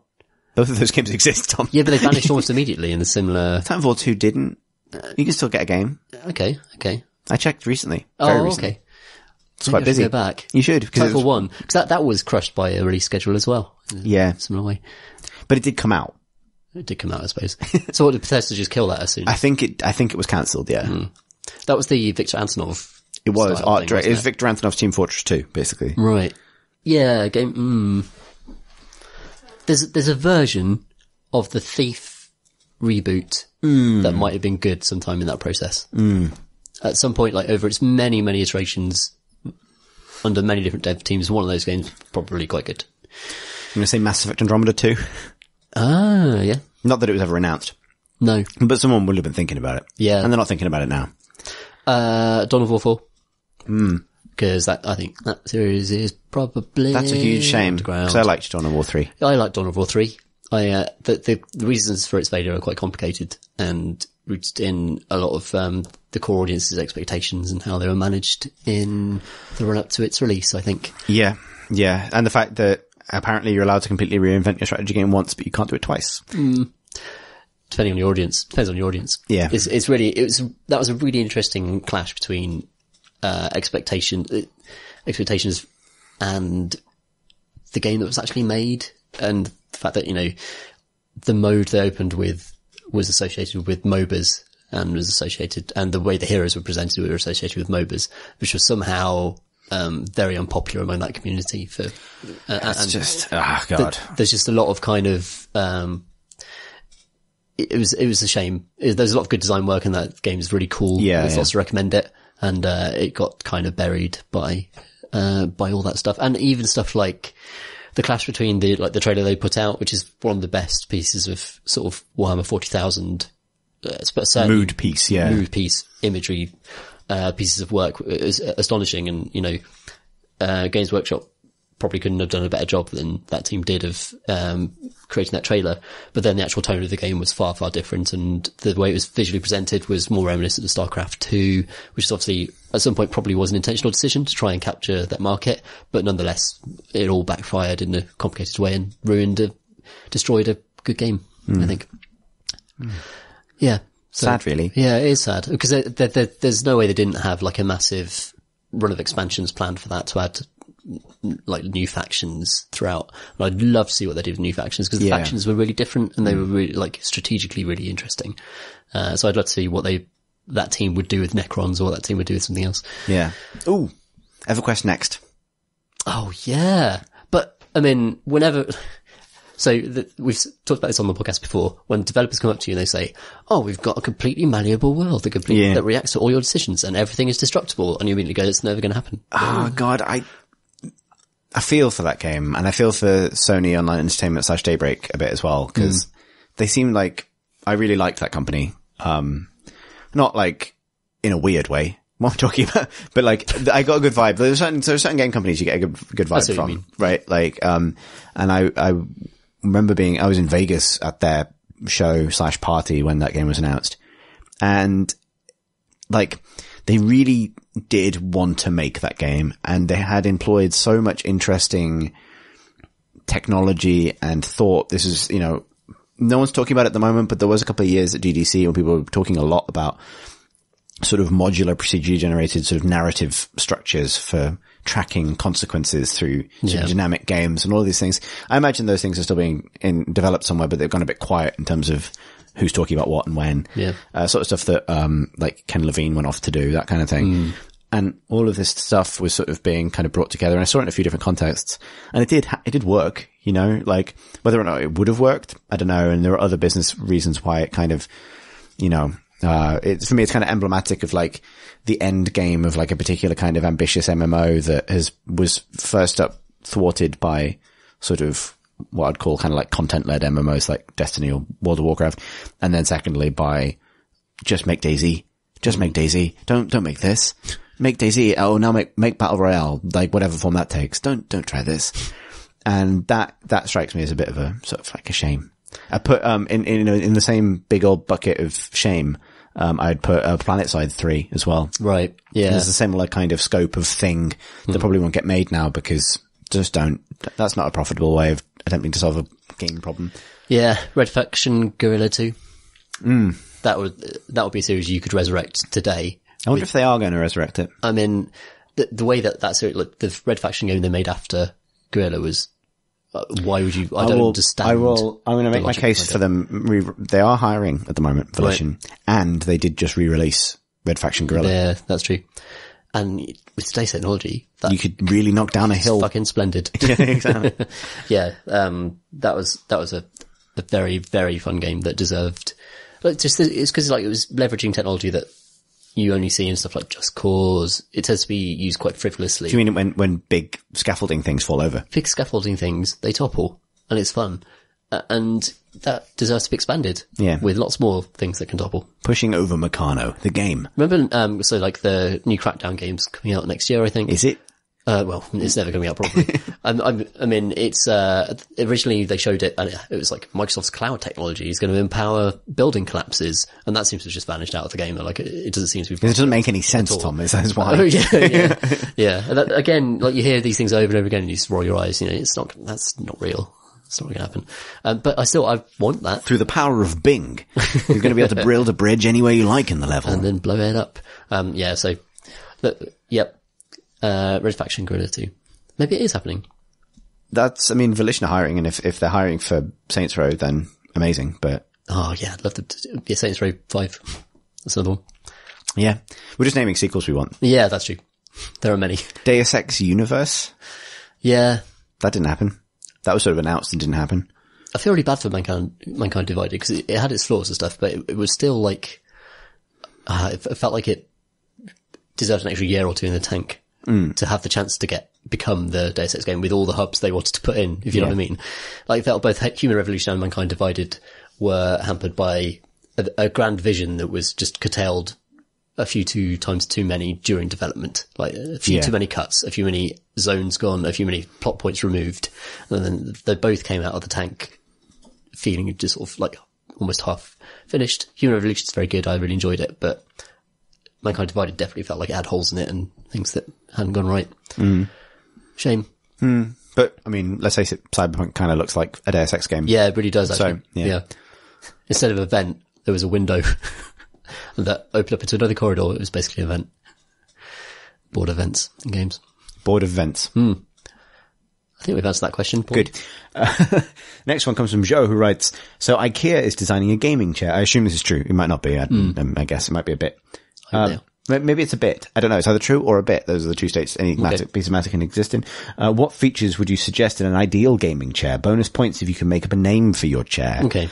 So I'm sat in my IKEA office chair at the moment, which is a particular one that like everyone I know has. Yeah, it's like a throne. It's pretty rad. It's really good. I don't know what it's called. I've forgotten. I could probably look under it, but no one wants to hear me do that on this podcast. So, it has the features of being a chair with a nice, comfortable back and a comfortable seat, and arms. It's all and weird. wheels. Yeah, it's like, I've sat in a lot of gaming chairs. I don't understand those things. I don't, it's like, the really, like, heavily marketed, they try to look like sort of racing car. Yeah. And, there's a case to be made for that. But personally, I don't think I would find a place for one in my office environment. No. In terms of features you would want in a gaming chair to occupy while living your gamer life in front of your gaming rig, what's your gamer zone that you're trying to establish? What's the vibe? I would like, so neon lights. Go faster stripes. Yeah. No, I mean, so let's think, what annoying things could you solve using the chair? It'd be really good if the chair had like a wireless USB hub in it. So you don't have to go looking for a USB port. That'd be good. Yeah. So stuff like, I'm constantly plugging and unplugging headphones in and out of various things. And I'd like that just to be in the arm of a chair plug. Yeah, that'd be good. Chair and have the sound come out of that. Here's one. How about, so the chair has motorized wheels, right? And so, because if you're doing a lot of VR, you have this issue with needing to set up the game. So let's say you want to play Elite Dangerous in VR and you're setting up the game at your PC and you're putting the headset on at your PC, but your optimal VR position is more like sat in the middle of the room. And so you end up in this weird kind of waddly, awkward dance of trying to get the headset on and the game loaded, which requires you to be at your keyboard, while also then sliding yourself back into the middle of the room to get into an optimal position. It's doable, but like a lot of VR things, it's inelegant. Why not have a chair that you sit in and then when you're ready, it just drives you. It just wheels itself to the optimal VR place. Like a Roomba you sit on that solves your VR problems. Yeah, exactly. Is that too much to ask? I think not. Good. That would be good. Let's see. I want like, so like car seats. Yeah. They warm up. Yeah. The fancy ones, they get hot. I don't want that. I want the opposite. I want like cooling. I'm in constant need of personal cooling. And I think a chair could do that. Right. So a sort of refrigerated gamer chair. Yeah. For when it gets hot online. Yeah. When it gets hot online, you've got to have that cooling chair on. How does that work, physically? Because of how matter works. I mean, yeah. That would be a constraint, but maybe some fans that could flip out and fans. Yeah. It could release, it could be like plugged into the water main and it kind of just fills itself with, it fills itself with icy water or something. Yeah. Yeah. It could, yeah. We are getting into some of the features of a more advanced bidet at this point. Yeah. I mean, I'd take it. If gaming chairs could move more towards that and away from the racing car thing. Yeah. Yeah, that'd be good. Yes, a luxury toilet. Yeah, exactly. You sit on and play games. Great. Yeah. It's the lifestyle. Tom's Warframe throne. Yeah, exactly. Man, I'm hitting that game hard at the moment. So good. Yeah. Well, I suppose if that was the case, then the chair would have to be called the Püpsok. In honor of Owen Hill. Yeah. Absolutely. Yeah, that's it. New from IKEA. I mean, he lives in Sweden now, so he can maybe deliver this to IKEA HQ. Word, can't he? Yeah. Yeah. And maybe not, maybe Püpsok's too gross, too grotesque. Just Owen. The Püpsok does sound like it could be an Ikea chair, though. But it would be like P-U-P. P-U-P with like an umlaut over the U. Yeah.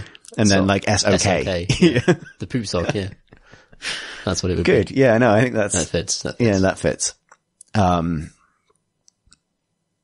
Yeah, that's fine. That's certainly adequately answered that question. And we get bonus points because we came up with a name as well. Good job, us.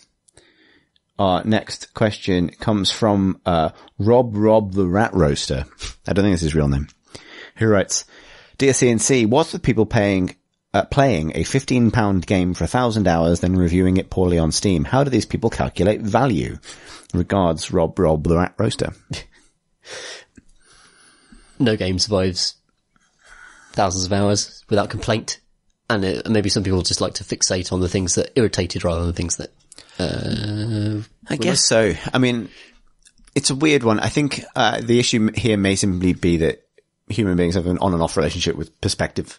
Like, and I think actually a broader issue, which is that user reviews, one of the issues with user reviews is that user reviews are almost always motivated by some momentary feeling. Like, Steam can probably coerce the odd person into writing a user review just because, get a badge or something for doing this. But most user reviews fall into either the category, apart from like a subset of people who genuinely like in leaving a review for things, which is to be commended, fall into the category, I hate this for possibly a fleeting reason, or I've spent a lot of money on this, so god damn it, I'm going to like it. And that is it's all forms of user reviewing have that problem. Like the good thing about a critic reviewing something is that person has been paid to do that. And you might think that's a corrupting influence, but it means it's their job to do it right and do it relatively dispassionately with a bit of perspective. Whereas if you have played a game for 1,000 hours and it does something that really pisses you off or it gets a patch you don't like, then that's probably going to be the thing that finally gives you the energy to write an angry paragraph in the box on Steam. Yeah, there's also a phenomenon where like this happens with like TV shows and stuff where it's this thing you love for ages and then it changes a bit and then suddenly it's not the thing you've loved and deserves to be punished. So that's the moment where you go in and like review something badly. Instead of just sort of stopping playing it and moving on with your life, you've some sort of urge to punish the thing for not being the thing that, you loved for so long. I think that's definitely a real thing with lots of entertainment that wants to engage this for over a long period where often it goes bad in that period. And then at that point, it's such a big betrayed by it. Yeah. This is such a clear issue with the wisdom of crowd thing that Valve and many other companies kind of want to pursue is that it's so difficult to reliably get people into a position where they offer a balanced viewpoint on something that they have experienced. Like you see this a lot with Google. Like if you use Google Apps and things and it harvests all of your data and follows you around and all the rest of it, particularly if you have a Google phone, it almost tries to catch you out with leaving reviews for things. So you'll be getting the bus and you haven't told it you're getting the bus, but it's determined based on your movements that you're on this particular bus route and it's almost always right, which is eerie. It'll go like, how's the bus right now? Like, a pop-up on your phone will say like, you join this bus? Was it late? And in that moment, cause it has caught you out, you have no incentive to go, actually, I fucking hate this bus. Cause last week it was late 3 times or whatever. None of that kind of build up of animosity that makes you finally leave a review. And that is clearly, it's both obviously intrusive, but it's also in pursuit of trying to catch you at a moment when you'll actually give a specific data point. Whereas actually sort of non-emotional in a way. But really all any of it is feeling. When people play a game for 1,000 hours and then they add fucking, Borgar, the Rockmancer, and he's bullshit. So this is when I'm going to finally. Yeah. Your most emotive point.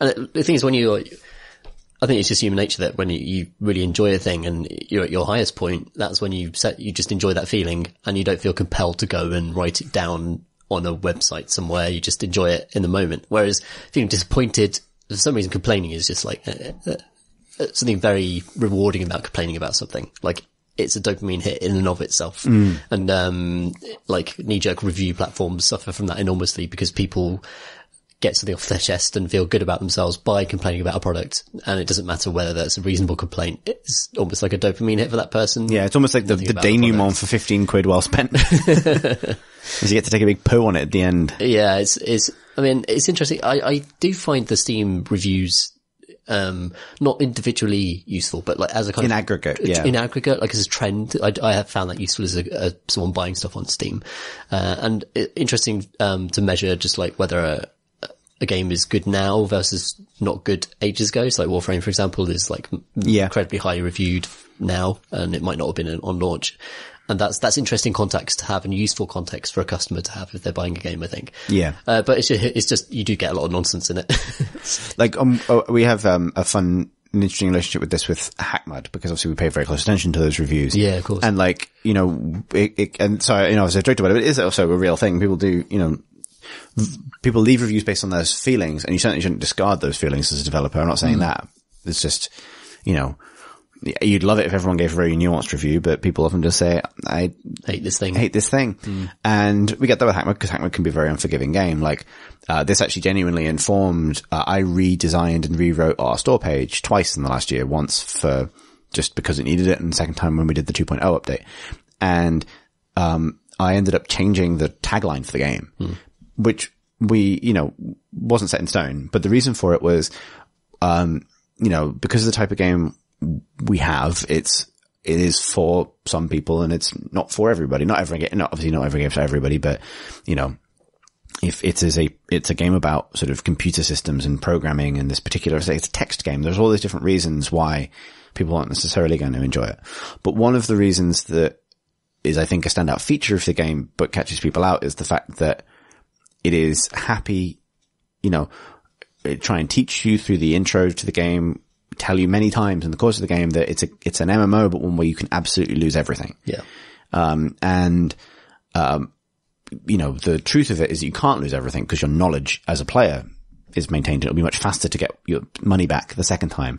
But one mistake can cost you everything. That is part of the appeal, and but it's a thing. Potential switch off point for a player. And it is. But it's also a very emotional switch off point. We've had several negative reviews where someone says, I played this for 25 hours, and then I ran the wrong script by accident, and someone got my lock, which allowed them to crack my system, and they stole all my money and upgrades, and I feel like I've been reset back to level 1.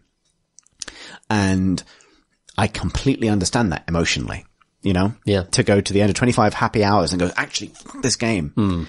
But I also feel like through in-game means you know, it's minor spoilers, but at the end of Hackmud's tutorial, you lose everything. And it's basically to like make sure that we control the first time that happens, right? I see. So it's like, get used to this. This is kind of what this game's about. It's like, you know,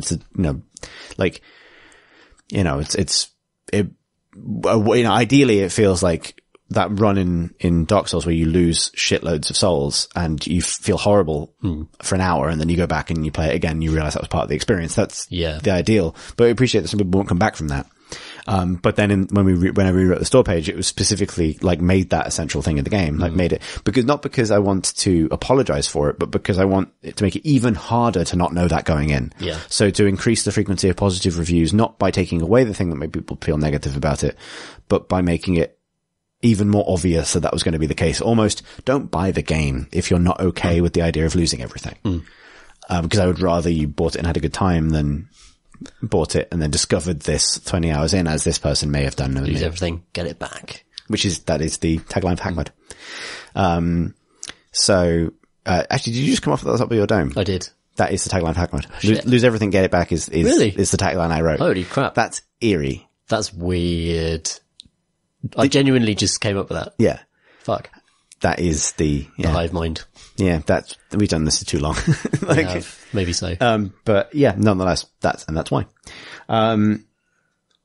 Our final, question, more like a request, Tom. Oh. And it comes from Alex. And if you listen to last episode, you'll remember Alex as the questioner who, 11 days before we recorded was expecting a baby. Oh yeah. And, we obviously sent our best wishes. Alex writes, hello, lovely people. On episode 251, you read out my question in which I indicated that I'm soon to become a father. I now am. Evidence attached, and many thanks for the good wishes, smiley face. And he attaches a very adorable picture. Congratulations. Of a human baby. That's fantastic. Congratulations on baby. However, this brings me to a minor request. When writing my previous email, name checking, which was about, trying to enjoy, sort of finding time to enjoy long games now with a changing life. Yes. Something we all related to. Writing my previous email, name-checking Witcher 3 and Yakuza 0 as fucking masterpieces. As he was writing this, I could hear the fine tones of Tom S. going, fucking yes, in agreement. Sadly, he wasn't on the podcast, so as a baby present, can I get Tom S. saying, fucking yes, in agreement? Love you folks, Alex. And I feel like the appropriate way to do this is not for you to just say those words, but for me to return to the original question, so that you can agree emphatically at the right time. The full just give me a second. Absolutely. Anyone who wants to record this as a ringtone, I don't know why you would. But the option's there. So dialing backwards in time now. Alex writes, Dear ladies and sirs and ladies, I'm becoming a father soon, very soon. Our daughter could come any day now. Before my gaming life becomes a baby and a Switch for the foreseeable future, I decided that I would start and finish The Witcher 3 Fuck yes. and expansions. Fuck yes. Before it becomes an impossible task. Fuck yes, I'm turning into Greg Wallace. It's inevitable. Inevitable. I started in April and finished tonight, taking me about 4 months in all. PUBG distractions made things take a little longer still, but all in all, Geralt. Fuck yes. Has been my gaming life all summer. Fuck yes. What a fucking special masterpiece that game is. Several of you know that already. Fucking yes, I do. So I won't dwell on its merits. Here comes it's fucking great. Dwell. Here comes the question. It's a very rare game that inspires me to get all its achievements. Almost never now that I'm in my 30s. The Witcher 3. Yes. Is now one of those games. Fuck yes. 100% for the main game and expansions. 100% Because, as Chris once very well put it, Mass Effect, it's a nod to the developer for creating such an experience he loved so much. Quite. Yakuza 0. Fuck yes. Was the one before this, because that is also a fucking masterpiece. Also a fucking yes. Really is. What about you folks? What has recently inspired you to go all the way? Does anything anymore? Take care, Alex. Fuck yes. Fuck yes. Obviously we answered that question, last week. And Tom, we already know the answer to this for you, because the thing that inspires you to go all the way is the game 6 out of 10. Absolutely. Yeah, that's very true. Good. Very good video games. Congratulations on your baby, and I hope you get a chance to play Cyberpunk in a few years' time. Indeed, yeah. When your kid is old enough to be in the locked year out of the room while you play it. 2077. Yes. Yeah. Congratulations to your 59-year-old child. Yes. Did I do the maths properly? You will never know. No, I can't do that now. So that's all of the emails from last week we've got time for. If you'd like to send us a question for a future episode of the Crate and Crowbar, you can email us the questions at crateandcrowbar.com. You can also tweet us at Crate and Crowbar. Find us on YouTube, youtube.com/Crate and Crowbar. And many thanks to our Patreon supporters, whom made this do. If you'd like to also help make it do, you can find out more at patreon.com/Crate and Crowbar. You can, at last, find us individually on twitter.com. I'm at C Thurston, that's CTHURSTEN, Tom. I'm still procedurally generated Ludo. PCG Ludo. Yeah. Good. Thanks for listening.